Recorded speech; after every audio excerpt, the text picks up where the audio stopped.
Hello my friends, it's the Game Boy Geek here. Today, we find ourselves in the Asylum. One of us will be the patients, trying to eliminate all the victim players, but the victims will be individually using hidden movement to hide, betray the other victims, and ultimately escape. Asylum Escape is a strategic and suspenseful board game for 3 to 7 players. It takes 30 to 45 minutes to play, it's for ages 15 and up, and published by Blind Eddie Games. Now it's being crowdfunded right now, so I'm going to show you how it works and I'll see you on the other side.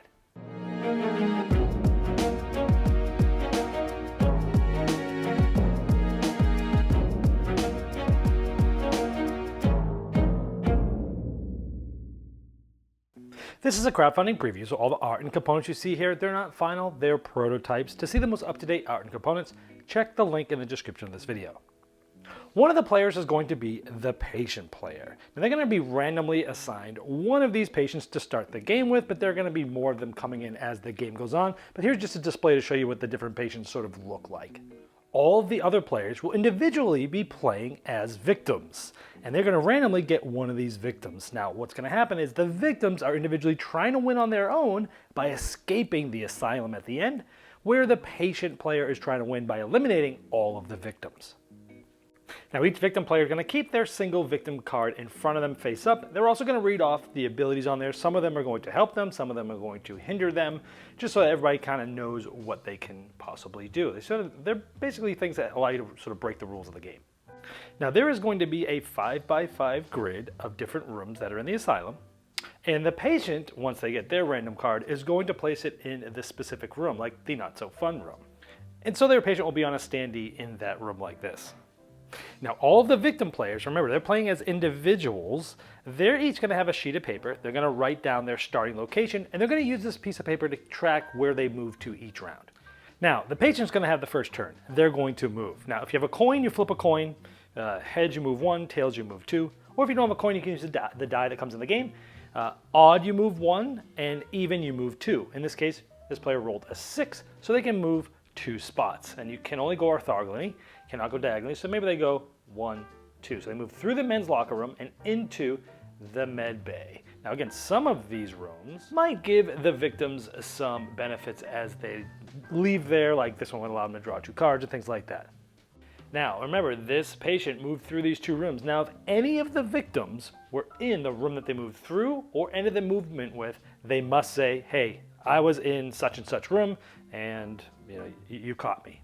So we look at this patient, it says 4 or more. So this player is going to roll the die.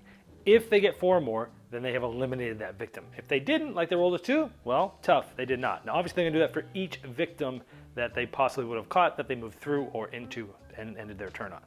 Now if they did not catch the victim like that, then they are going to draw a bloodlust card. These do all different things, like you can move each patient 1 room, or maybe you choose your patient choice to move to any room, or you add a new patient to the game. There's one way to get new patients.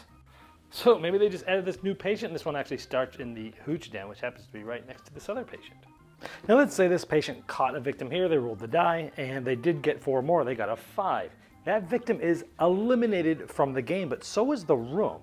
So that room is gone, this patient goes up here, and then these just sort of slide back down like this, and now they're in a new room there. And as you can see, it starts to shrink all of the asylum down into a smaller spot. Now, if the patient was in the top row or the top card in that column, and it gets destroyed, he falls into the room below it. Now, if it's the last room of a column, the patient can decide to go to the right or the left, and then this now slides the entire column, sort of slides to shrink it up. Then individually, the victims are going to take a turn. Now they can either draw a card, a movement card, which will have them move, or a camo card. They actually start with one of these. These will help them. We'll show you what these do a little bit later.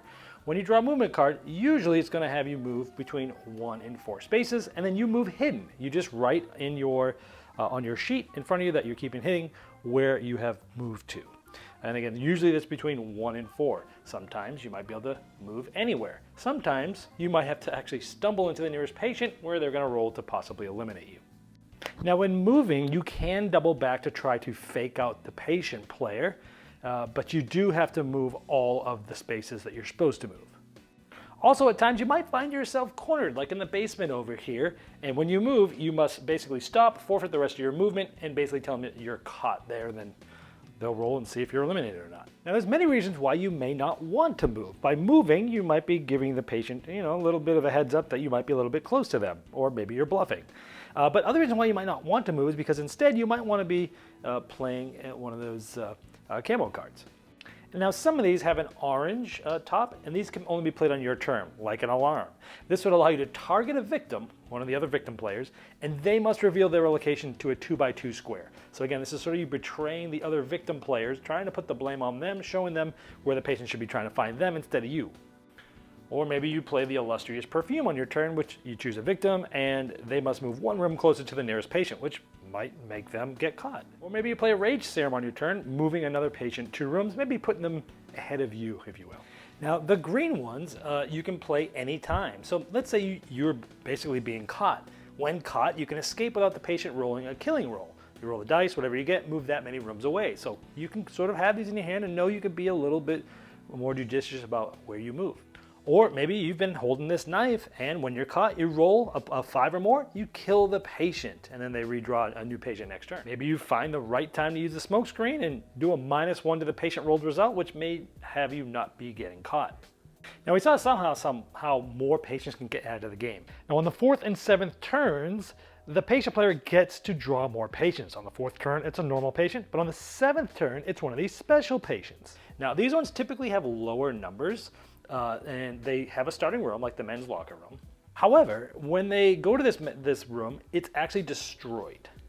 Doing that the same way that you normally destroy a room, and again, it helps shrink the asylum down as well. Now, this will continue with the patient taking turns and all the victims taking turns until there's only one victim left. When this happens, that last victim takes their turn, and then the patient player takes their turn. This is going to last 3 rounds. But before the bloodlust card is played, all the rooms with the patients are first going to be destroyed, shrinking it even further. And so between each of these 3 rounds, it's going to be shrinking, and so either the victim will be caught and eliminated, and the patient player will win, or at the end of the 3rd round of this final section, if they stay alive, then they survive and they escape.